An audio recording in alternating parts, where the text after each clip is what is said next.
Hooty hoo, all my stock market gamblers. Welcome today. I'm Tall Mike. So glad you're here. All right, so this market has just been going sideways for the last couple of weeks. Not really much up, not really much down, just kind of sideways, right? This is building up energy for the next big move. Now, the question is, which direction is the next big move going, and when's the next big move going to happen? Well, we got the CPI numbers coming up this week. I think that could be a market mover. Now, a lot of people are guessing that that's going to send the market much higher. I do think they want to push this market up to a record high on the S&P. It hasn't got to that point yet. Now, will it get there before the end of the year? Probably will. Now, technically, the Santa Claus rally is the last week of December. We're in an overbought condition still. We may still come down. The market doesn't look like it wants to give anything back yet, but we're overbought. It could still pull back in, but that Santa Claus rally in the last week of December probably going to push this market to all-time record highs. It's very common for the yearly high to be in the month of December. They get the year-end rally, so they get those big bonuses. Very common. And I can see that happening this year.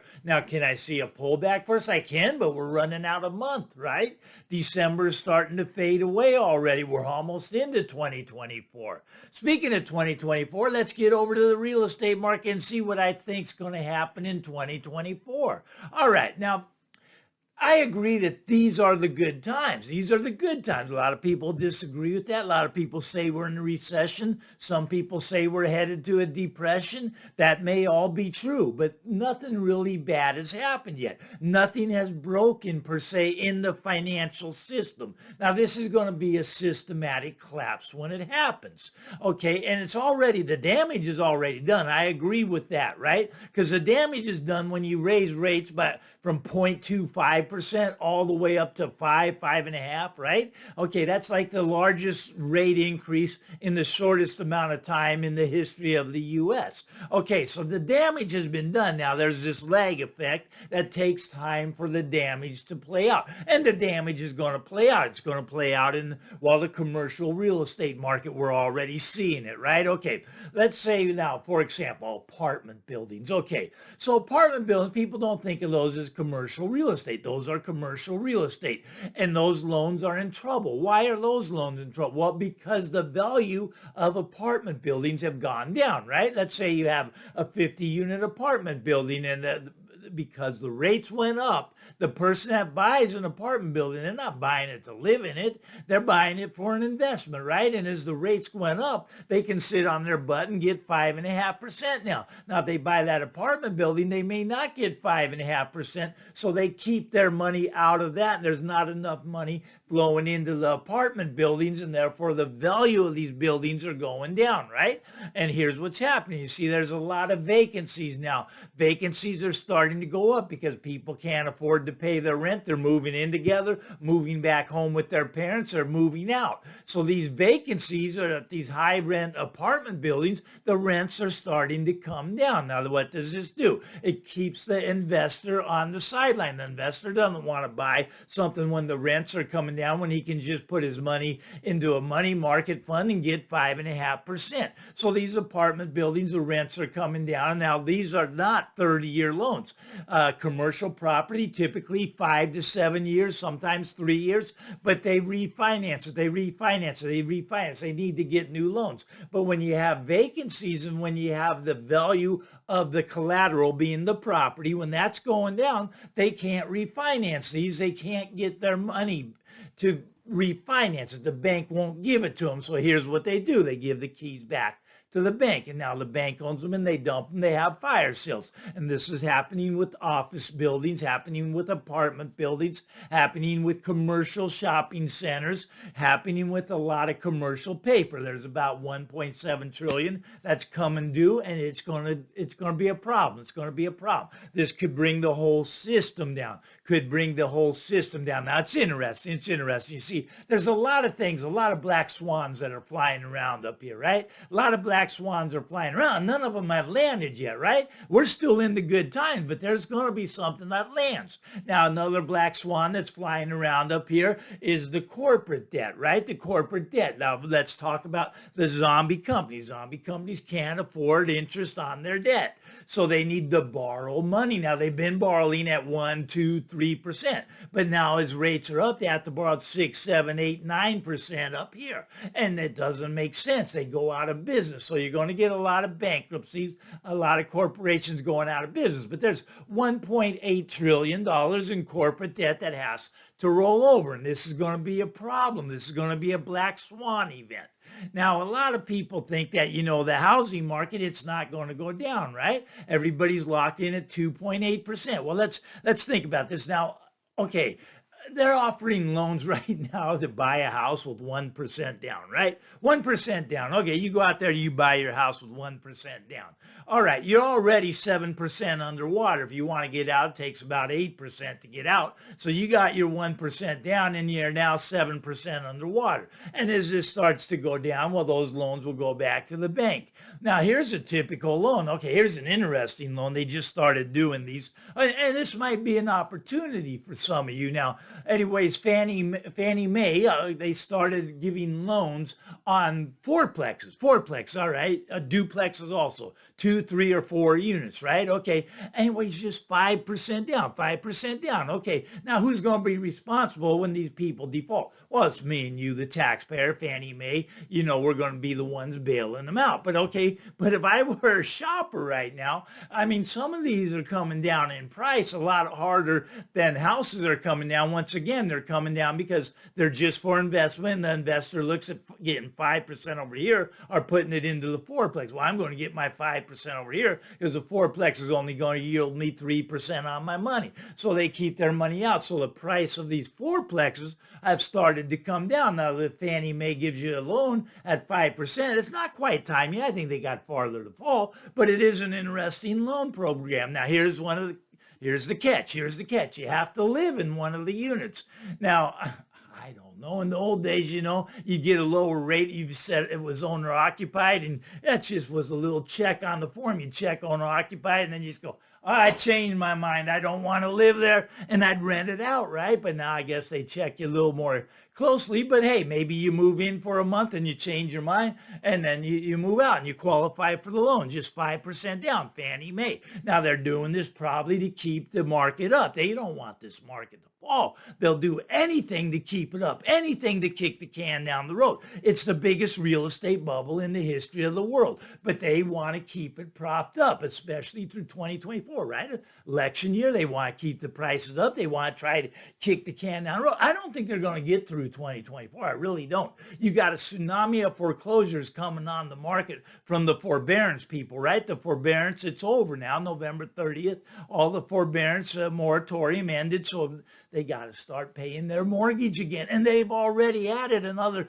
50, 70,000 onto the mortgage that they owed before. They couldn't afford the payment then. Now the payment's bigger. I'm telling you, tsunami of foreclosure properties going to be hitting the market. But the lag effect on those about 6 months. So we're looking right here. We're in December. We're looking out May and June. Could be as early as 3 months where some of them start hitting, but it takes time to play out, right? Okay. Now here's the whole thing with the banking system. You see, nothing's broken yet, right? Nothing's broken yet, but these black swans, they're flying around out here, right? Okay, the banking system laid off 50,000 people this year. The banks, 50,000 people, bye-bye. These people had houses, they had mortgages, they got to go out and find another job. Now they closed 3,000 bank branches. 3,000 bank branches were closed in the United States this year. But these are the good times. Nothing's broken yet. But you see what? This is, during the Christmas season, you're not going to see the bad stuff come out. It's not going to happen until we get into January, February. That's where there's going to be bad stuff. But believe me, they're in panic mode in the financial world. They see the writing on the wall. Jamie Dimon, he's selling his stock. He knows what banks are doing. Banks aren't solvent. And here's the thing. Okay, so now they just had this meeting in Congress, right? And they want to up the level that the bank has to have on reserve. Right now, banks don't have to have any money on reserve. You give them your money, they go and they give it out the second they get it, right? Okay, it's a big giant Ponzi scheme because they've already lost that money because they've been trading these derivatives, quadrillion dollar business, these derivatives. I mean, they're bets on top of bets on top of bets on top of bets. And that's what they're taking your money. As soon as they take your money, they can go gamble it in the derivative markets, in the bond market. They've lost a lot of your money already. So the money's gone, right? They don't have the money because they're a zero reserve system. But Congress now that says, oh, we're going to make them a 16% reserve system. They got to keep 16% of your money just in case people come into the bank and want their money back. 16%, that sounds reasonable to me. But here's the black swan flying around over here. They don't have 16%. They can't get your money back, so they go to the bank funding program. Well, the bank funding program says the bonds that lost 40%, they can go give them to the Fed, and the Fed will give them 100% of the money. So then they got the cash to have the 16% reserve. Well, okay, that's going to work for a while. It's supposed to end in this coming March, right? Started in March when Silicon Valley Bank went down. It's supposed to be a year. I guarantee you they extend that another year. If they don't extend that another year, I mean, we're going to see that black swan come in for a landing. I mean, that's obvious. You know, a lot of people say, Mike, you're so negative. You just do this fear porn channel. Look at, you believe whatever you want to believe. I'm just telling you that a fifth grader can figure this out. This is common sense. You can Google it. People go, but Mike, you don't give us any facts. You don't give us any charts. You don't give us, you got to give us the facts. Look at Google this stuff. This is all available to you. Look at, you can do your own research. Don't take my word for it. Don't take anyone's word for it. This is just my take. My take is saying that, hey, we got a big financial crisis going on right now, and nobody's talking about it. Yeah, we had 5 banks fail this year, 5 of the biggest 50, right? That's 10% of banks went down in 2023. Believe me, a lot more than 10% are going down in 2024. We're in the middle of a financial crisis, but you don't have to believe me. You can believe that everything's great. You can listen to that mainstream media. They'll tell you the Biden administration, they got it all under control. We got Bidenomics. I don't even know what that means. What is that? I don't know. It's crazy stuff going on. The only thing I can figure out is they want to forgive every loan that's ever been written. Look at 130 billion in student loans. Just forgive them. Why not? I love paying for people's college education. Look at, they signed the paper. They should have to pay the loan. Look at real estate. If they don't pay their mortgage, they should be evicted. They should be foreclosed upon. They should be forced to move out. But this new world of Bidenomics, everybody gets a trophy. It doesn't work. It's not going to end well. Look at, we're in a death spiral right now. I'm telling you, as these rates, they're up there, the damage already been done. They can lower them, and they will pivot when the black swans start to land from all directions, and they may see a lot of black swans. They may see them all coming at the same time, and then they're going to pivot, and then they're going to lower things. And people think that's going to make your house go up. I don't think so. I think that's going to make your house go down by 30-40%. But Mike, houses don't go down in my area, and that may be true. Do your own research. If you want to buy another house in your area, please go out and buy it. Look at, this is just my take. My take says that you go buy now, 3, 4, 5 years, you're going to be in a lot of pain. You're going to be in a world of hurt. That price is going to be down. But you can buy one. Everybody can buy one. Go on Zillow. There's a lot of them for sale. But hey, maybe you want a fourplex. They got the 5% down loan, and we'll be bailing a lot of those out. I think we will. I think a lot of those will get bailed out because once you buy the investment property, those things start to go down. People do not make that payment because they got a house payment. They hold on on to the house payment instead of paying on the fourplex, but they do want you to live in the fourplex for that way. But there's a lot of problems out there I see right now. I do see this now as these are still the good times. Nothing's broken. Everything's running smoothly. Things keep chugging along. We keep kicking the can down the road. Only 10% of banks went out of business this year. 3,000 branches, 50,000 layoffs. That's no problem, right? This is the good times. This is the good times.